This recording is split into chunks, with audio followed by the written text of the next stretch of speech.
chapter. The party. Here! Here I create. Here we connect.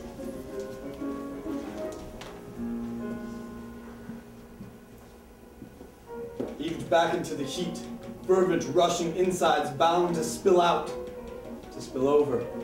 I have failed, but if she had sacrificed reason, traded it for budding tulips, for contact, for wildfire, but she did not, and now she sparkles like fool's gold. Everything fell brightly into us. We slipped the night on like stockings, cradled the planets in our palms, but now she merely reflects, a cold diamond. In the old days, when English was a new language, writers could invent new words and use them. Words belong to each other, not to me. No matter, no need to say anything, perfectly content. And how she warms like the sun. We connect. We create something like a web, hanging above bales of hay in a barn. Each spider line keeping us close, nearly invisible, reflecting a day's colors, collecting bodies in which we find refuge and crafting these moments.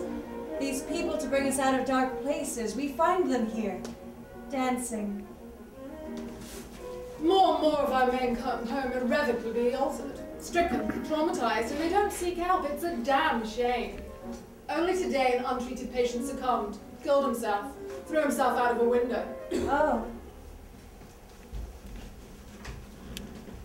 Can't he shout already? Crawl out of the dark. Grind nails against wet earth. Lips shudder, shut, smoldering. Everything breathes, but there's not enough air to satisfy the mouth.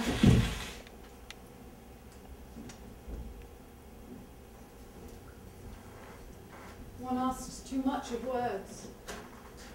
Within them, within their various and minute arrangements, one hopes to find, create impossible things. Some search for pleasure or beauty. Some aim to speak truth. Some attempt to form a form that communicates centrality or dispersion, continuity or the lack thereof. But what does it mean to search for a soul, a center? If one is no more than the stories one tells oneself, can a self be retrieved through stories?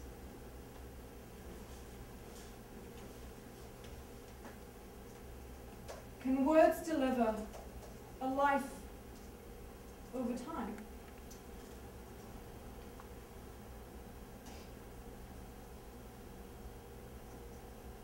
Chapter 1. At the park.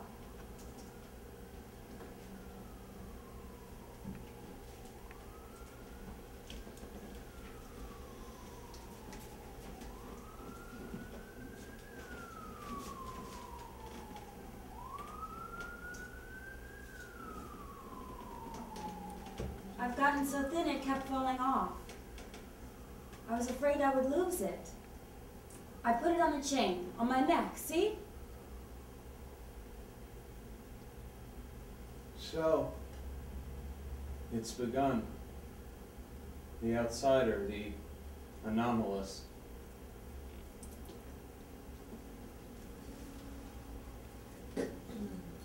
A becoming animal always involves a pack, a band, a population, a peopling, in short, a multiplicity. The anomalous, the outsider, must border each multiplicity and carry the transformations of becoming. The crossing of multiplicities always further down the line of flight. To create a new world, to be present at the dawn of the world, the outsider must sift through the shadows and saturate every atom, must reduce oneself to one or several abstract lines that will prolong itself in and conjugate with others. One must saturate every atom. Eliminate everything that exceeds the moment, but put in everything that it includes. The trees, the leaves, the lights, breathing, bleeding fiercely. One is then like grass, One has made the world, everybody, everything into a becoming because one has suppressed in oneself everything that prevents us from slipping between things and growing in the midst of things.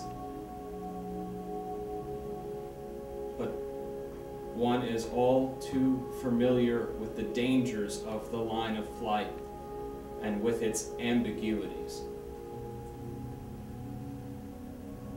There is a gray muffling, a black fog daylight cannot penetrate. But what is that fog? Confusion. Confusion, annihilation, self-destruction. The furious winter's rages, all must be eliminated to saturate every atom. To become like grass, one must follow the line of flight. But no one can say where the line of flight will pass. His mind opened and the world expanded, color pouring out like a rainstorm's tears, stinging skin and making hair stand on edge. Everything breathed, shimmered, blended, broke. Something stirs. Something is unearthed. The trees breathe and pour riches of colors. The colors are fibers, fibers stretch from human to molecule to animal particle, directing forces and energies to new assemblages, new creations, dissected and rearranged until we begin to become The fog. The fog. The glare. The glare. The fear. The fear. fear, more. Vibrations. Vibrations create and destroy words, deliver unimaginable things. The outsider must carry the transformations of becoming further down the line of flight. Must become a pack, a peopling, a multiplicity, must saturate every atom, must reduce oneself to what? A center? What is unearthed? Fog. Doubt. Death. Death. Death cannot bring center. Center is a broken void. Void which pulls down. Down through the rays of light, bleeding and striking. Striking and sinking, Sinking and pulling, the falling, the failure, the eternal suffering. I cannot. I can't.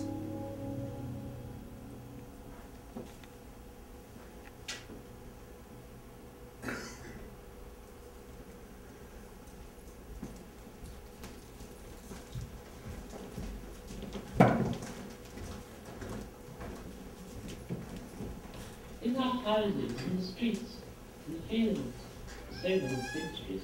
Indeed, it is not a word, but it is part of a sentence. Chapter 2. Husband's plan.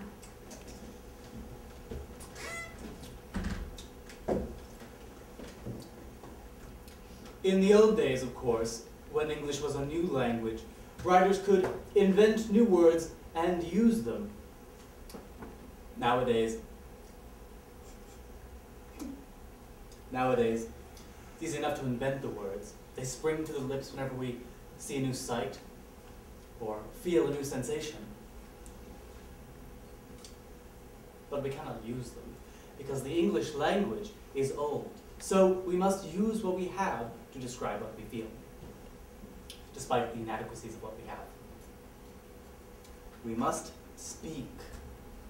Say the words out loud.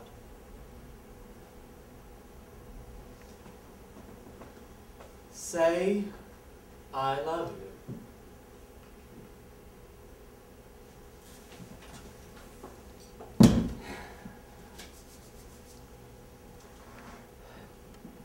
I love you. I love you. I love you. It's still lacking. It needs something more. An offering of some kind, a symbol. Something fresh, alive, original. Like flowers. Roses.